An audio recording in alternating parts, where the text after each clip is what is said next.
Welcome to Bold Talk series, where creativity, leadership, ideas, innovation come together. My name is Epi Ludvik, and today I have a privilege to have a short one-on-one conversation with Charleh Knighton, CEO at KUB Digital. Charleh, great seeing you, and welcome to our Bold Talk series. How are you? I'm very good, thank you. Thank you so much for having me. Well, great to see you, and looking forward to this great conversations. Marketing, marketing is changing rapidly. There's so many things going on. But before we get to that conversation marketing, let's first establish like how did it happen? You becoming a CEO at KUB. Give us your journey. How do you became the CEO at KUB?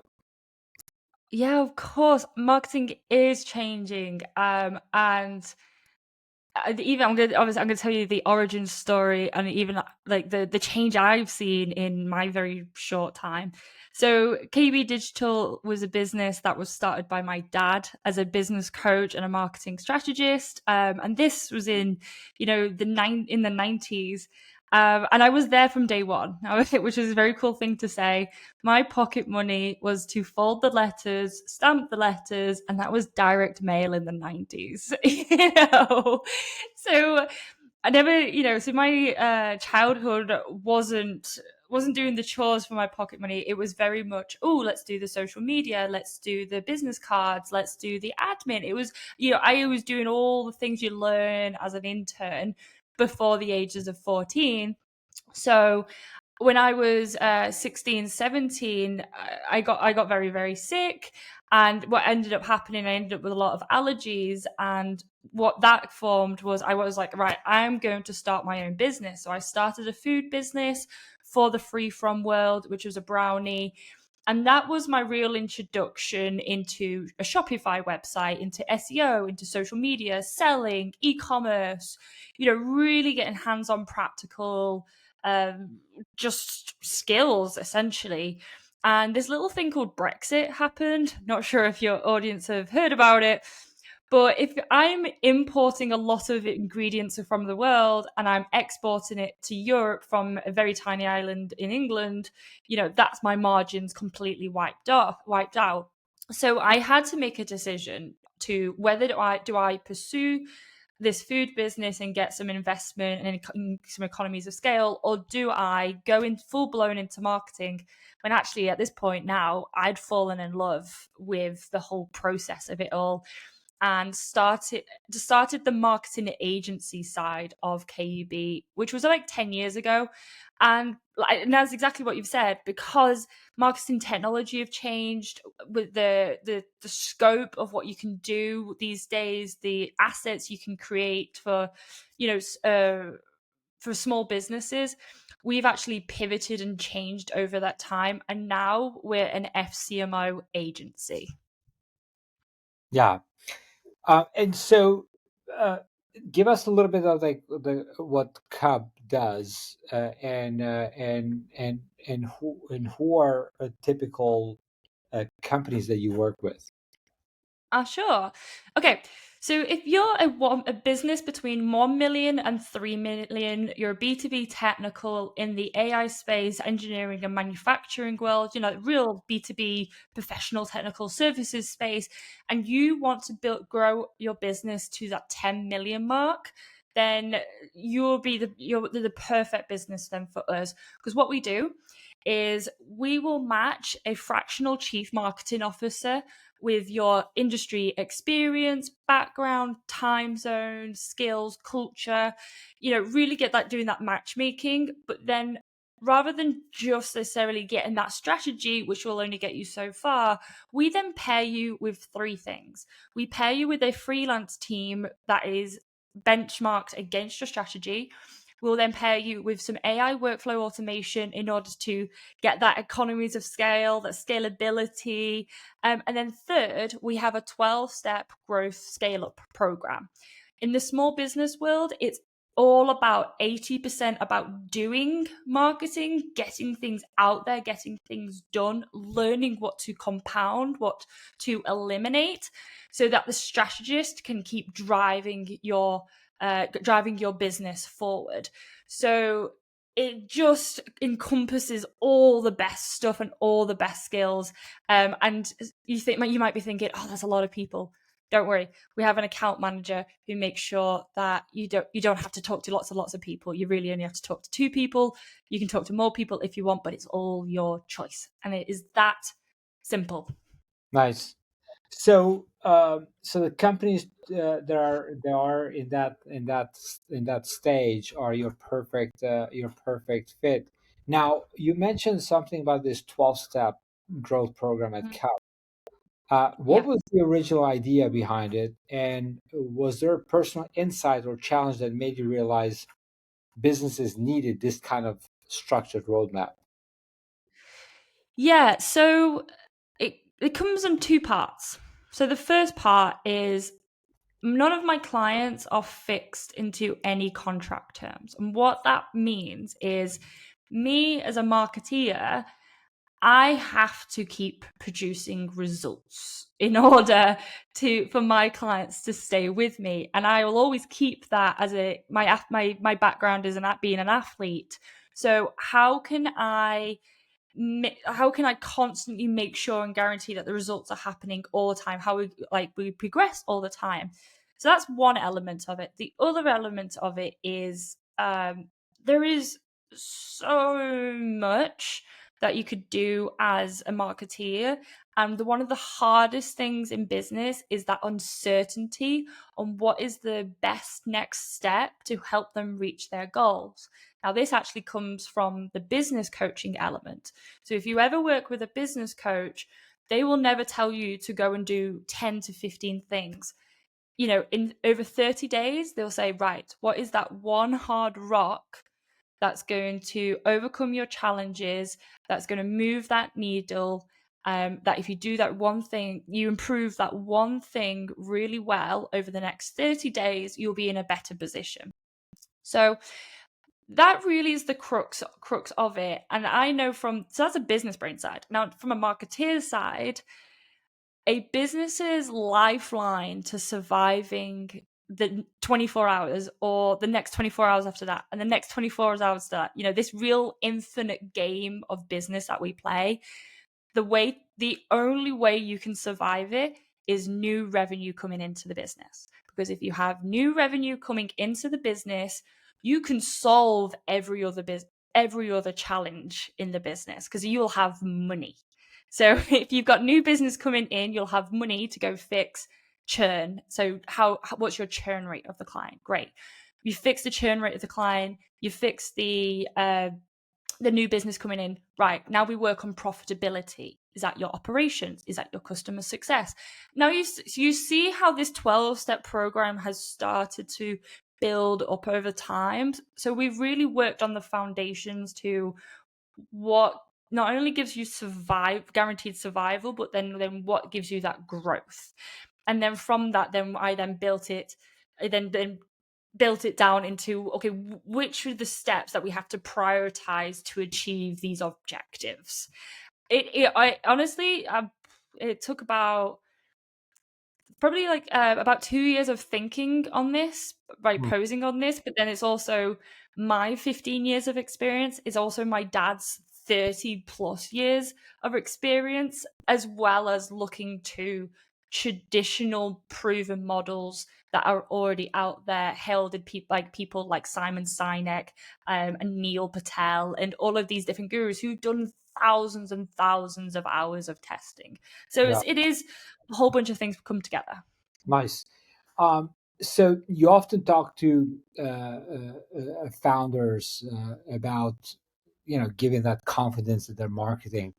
What do you think Yeah. most founders misunderstand about marketing in the early stage? Two things. Two things.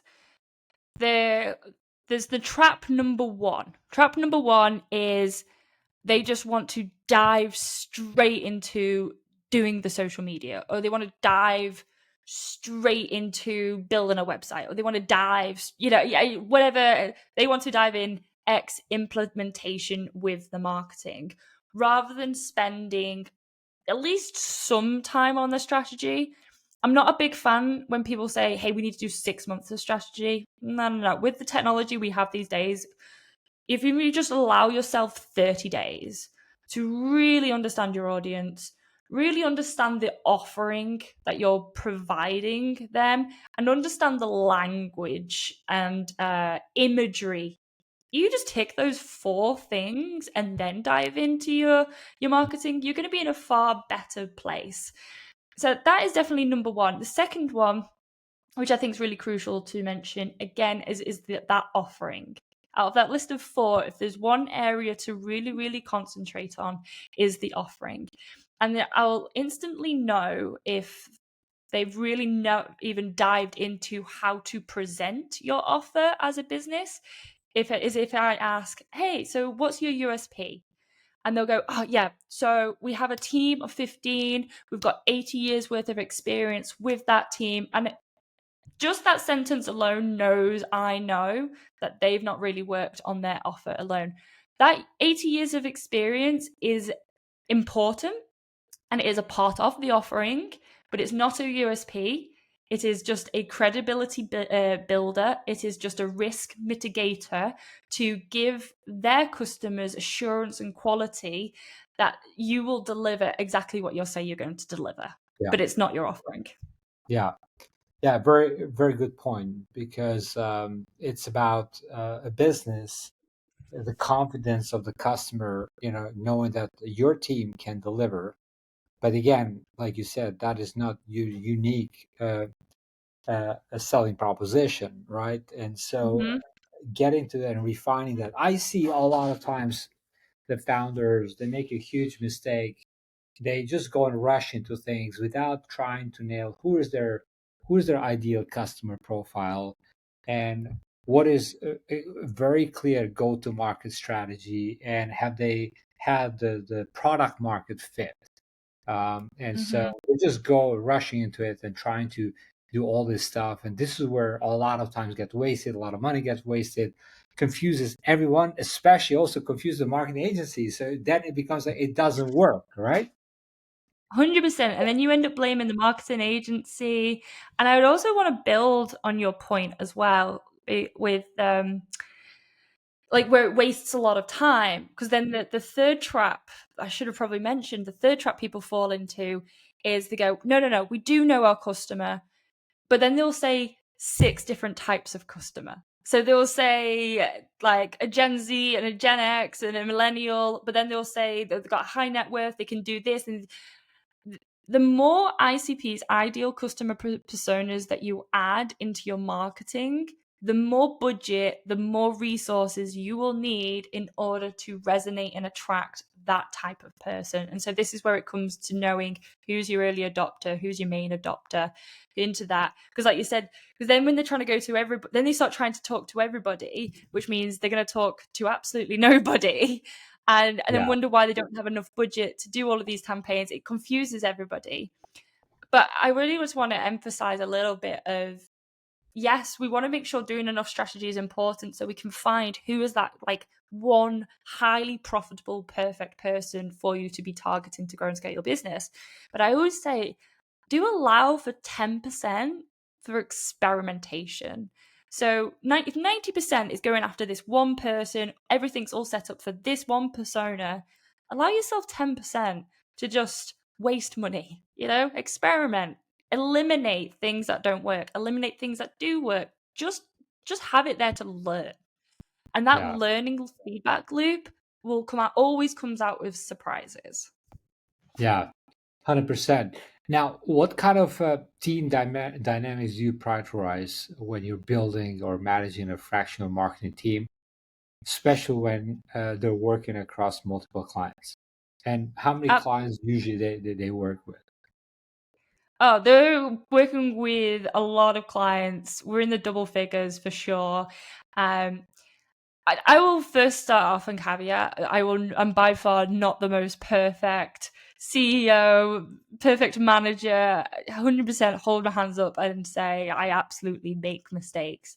But I do pride myself on, I know I enjoy hanging out with my team. I think that's a first. sign. I actually enjoy like being in their company and chatting with them and talking with them. And they've said to me that they enjoy also being part of KUB as an entity. And I like to boil things down on like really what some of the key things. And that is one, they are all adults, they really are all adults who can manage themselves, and just treating them with that level of respect to me is important. I will try and be as clear and as concise with my communication as possible to help and support them. But really, at the end of the day, I really just want to just leave them alone and do what they're best at. So I'd say that's number one. That giving them that autonomy. The second one is laughter. The way that I describe this is, if you ever ask any actor who's doing a horror or a thriller or a really serious movie, because the movie takes so much energy from that deep level of energy, you actually find there's a lot of humor and laughter in those film productions. And it's really the same in business, in like, we have to take our work seriously. We've got to ooze all of that passion. We've got to ooze all of that energy. We've got to be really on our ball. But there has to be some level of release in that energy to balance it out. And so I do want to interject as much humor and as fun as possible. So I'm flying to London. So I live in New York. I'm going to fly to London in 2-3 weeks. And we're going to do a life-size Monopoly treasure hunt, and have some really good food together, and just be able to have that space with each other. So when we're trying to communicate, when things do get more tough, we can at least each understand our levels of communication and our culture, because everybody in my team are all across the world, everything from Greece, France, Morocco, Brazil, Canada, America, England, Scotland. We've all got our little nuances with that, but by just having that level of bringing ourselves together, we can at least understand where everybody's coming from. Yeah, yeah. I mean, it's the power of getting together is so important. I used to do that all the time when I used to do my week-long conferences in Singapore. I used to bring everybody into Singapore, and then from there we used to go to Thailand or some other places and just do that team retreat. It was truly a great experience. I still do it, but now it's a different dynamics, especially after before COVID. During COVID, that changed a lot of things, but we're truly looking forward to do that again in an annual basis, and that really helps. Now, with the market changing and so quickly, and businesses completely needing to adopt, how do you make a decisions about when you need to pivot, innovate, or stick to a proven process that you have for your customers? So there's always subtle symptoms and signals that happen in all the mind. So first and foremost, you have to remove your ego when it comes to this kind of thing, because your ego will hide